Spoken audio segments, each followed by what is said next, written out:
आपका मकान आपकी संपत्ति नहीं है। मुझे अस्वीकृति की प्रति भेजने वाले हर प्रशासक ने अमीर डेट के सबक की आलोचना की कि आपका मकान आपकी संपत्ति नहीं है। 10 साल बाद सब प्राइम कर्जदारों ने अपने सब प्राइम मॉर्गेज की किस्त चुकाना बंद कर दी, जो संसार का सबसे बड़ा रियल एस्टेट बुलबुला फूट गया। करोड़ों मकान मालिकों को एक सुबह की सच्चाई कठोर तरीके से पता चली, उनका मकान सचमुच संपत्ति नहीं था। असली समस्या क्या होती? ज़्यादातर लोग ये नहीं मानते कि रियल एस्टेट क्रेश वास्तव में रियल एस्टेट क्रेश नहीं था। क्रेश गरीब लोगों की वजह से नहीं हुआ था, ये तो अमीरों की वजह से हुआ था। अमीरों ने वित्तीय जुगाड़ करके डेरिवेटिव्स नामक प्रोडक्ट्स बनाए, जिन्हें वॉरेन बफेट ने सामूहिक वित्तीय विनाश के हथियार कहा है। जब सामूहिक विनाश के वित्तीय हथियारों में विस्फोट हुआ और रियल एस्टेट मार्केट क्रेश हो गया, तो गरीब सब प्राइम कर्ज लेने वालों पर बढ़ा गया। आज ये अनुमान लगाना जाता है कि वित्तीय डेरिवेटिव्स में 1.2 क्वाड्रिलियन डॉलर है। दूसरे शब्दों में असली समस्या कम नहीं हुई बल्कि ज़्यादा बढ़ गई। अमीर लोग कम टैक्स क्यों देते हैं? अमीर लोग कम टैक्स क्यों देते हैं? एक ने कहा कि ये सब गैर कानूनी है। 10 साल बाद 2007 में अमेरिका राष्ट्रपति अमेरिका का लगभग 30% टैक्स में दिया, 13% कम दिया। वो नीचे गिरने वाले ढंग से उसके बाद में चुनाव हार गए, फिर टैक्स में उनका राष्ट्रपति। हालांकि राष्ट्रपति गरीब होते मध्यम वर्ग के टैक्स कम करने का वादा करते हैं, लेकिन सच तो है कि अमीर लोग टैक्स में हमेशा कम चुकाएंगे। अमीर लोग टैक्स कम देते, इसका कारण अमीर डैडी कम पैसे के लिए काम नहीं करते। जब कोई व्यक्ति पैसे के लिए काम नहीं करता तो टैक्स कम देगा, और जो लोग गरीब पैसे के लिए काम करते हैं वो टैक्स चुकाए। इसीलिए तो नई बात है।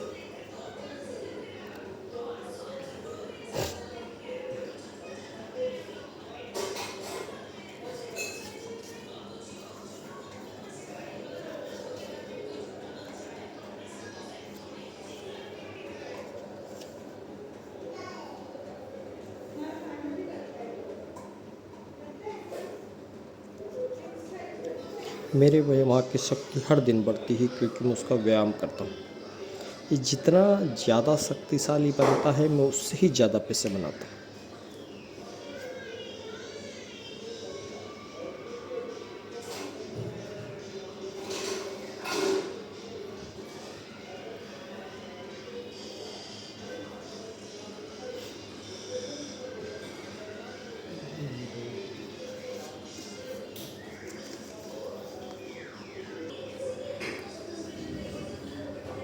पीले जंगल में दो राहें अलग अलग जा रही थी, और अफसोस कि मुझे उन दोनों में से किसी एक को ही चुनना था। और यात्री के तौर पर मैं काफ़ी देर तक खड़ा रहा, और मैंने एक को देखा जितनी दूर तक मैं देख सकता था, इसके झुरमुटों में मुड़ने से पहले। फिर मैंने दूसरी राह चुनी, जो उतनी ही अच्छी थी, और संभवतः उसका दावा बेहतर था, क्योंकि यहाँ घास ज़्यादा थी, राहगीर कम गुजरते थे, और सुबह दोनों ही राहें एक जैसी पत्तियों से ढकी थी, जिस पर किसी ने चलकर निशान नहीं बनाए थे। वो मैंने पहली राह को किसी दूसरे दिन के लिए छोड़ दिया, लेकिन ये जानते हुए कि रास्ता किस तरह आगे रास्ते खोलता जाता है, मुझे यकीन न था कि मैं वहाँ कभी लौट पाऊँगा। मैं आहा भर कर ये कहूँगा, आज से युगों युगों बाद एक जंगल में दो राहें अलग अलग जा रही थी, और मैंने उस राह को चुना जिस पर कम लोग यात्रा करते थे, और उसी राह से सारा फर्क पड़ा। गरीब होने और कड़के होने में फ़र्क होता है। कड़का होना अस्थायी है, गरीब होना स्थायी है।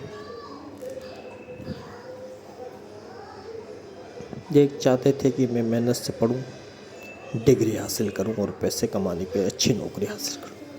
वे चाहते थे कि मैं किसी पेशे में जाने या वकील या अकाउंटेंट बनने के लिए अध्ययन करूं, या किसी बिजनेस स्कूल में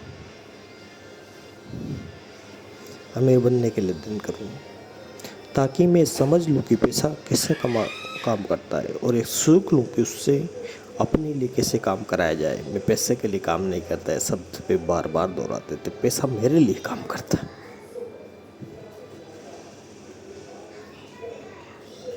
मध्यम और गरीब लोग पैसे के लिए काम करते हैं और अमीर लोग पैसे से अपने लिए काम कराते हैं।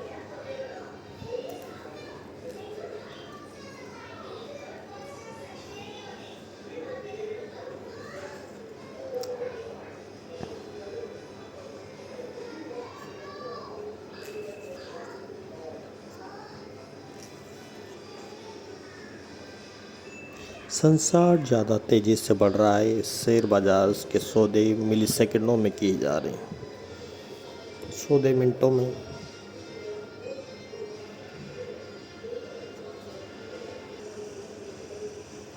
सौदे मिनटों में नोट पर आते हैं और चले जाते हैं। ज़्यादा से ज़्यादा लोग अच्छे सौदों के लिए प्रतिस्पर्धा कर रहे हैं। इसलिए आप जितनी तेज़ी से निर्णय ले सकते हैं, आपके अवसरों को जकड़ने की संभावना उतनी ही ज़्यादा संभावना है किसी दूसरे के ऐसे करने से पहले।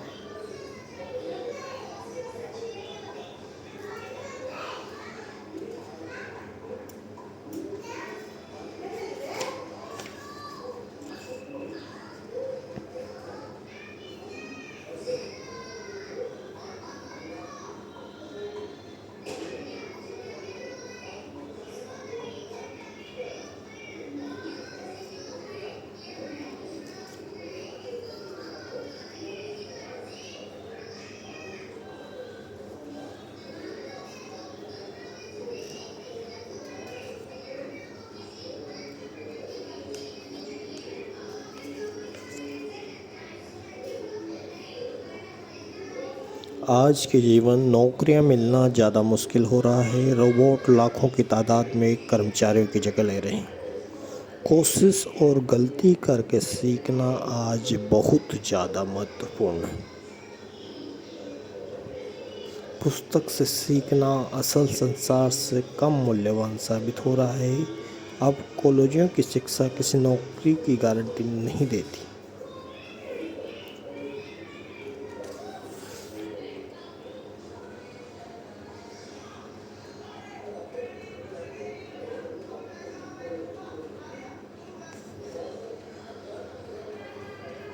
कैश फ्लो प्रदान करने वाली संपत्तियों को खरीदना या बनाना पैसों से आपकी खातिर काम करता है। आप पैसे खातिर काम करते हैं और जो टैक्स चुका रहे हैं वो शायद आगे जाकर बढ़ेंगे। मैंने अपने पैसे से अपनी खातिर काम करना सीखा और मैं अपनी आमदनी उत्पन्न करने के लिए टैक्स लाभों ले रहा हूँ और जिन कर्मचारियों को नहीं मिलती।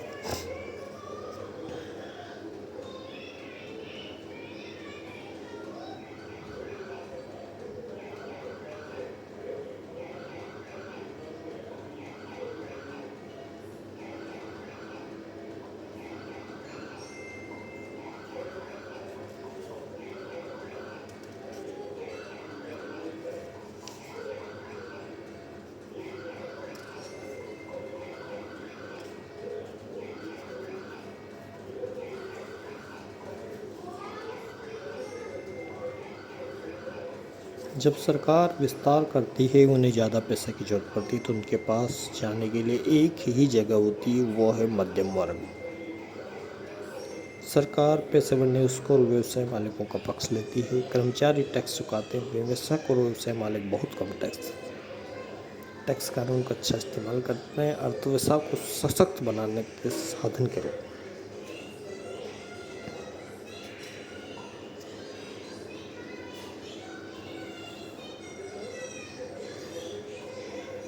अच्छा यही रहेगा कि तुम लोग सोचना शुरू कर दो। तुम जीवन के एक बहुत बड़े सबक के सामने खड़े हो। अगर तुम इसे सीख लेते हो तो तुम भारी स्वतंत्रता और सुरक्षित जीवन का आनंद लोगे। अगर तुम इसे नहीं सीखते हो तो तुम भारी स्वतंत्रता और तो तुम इसे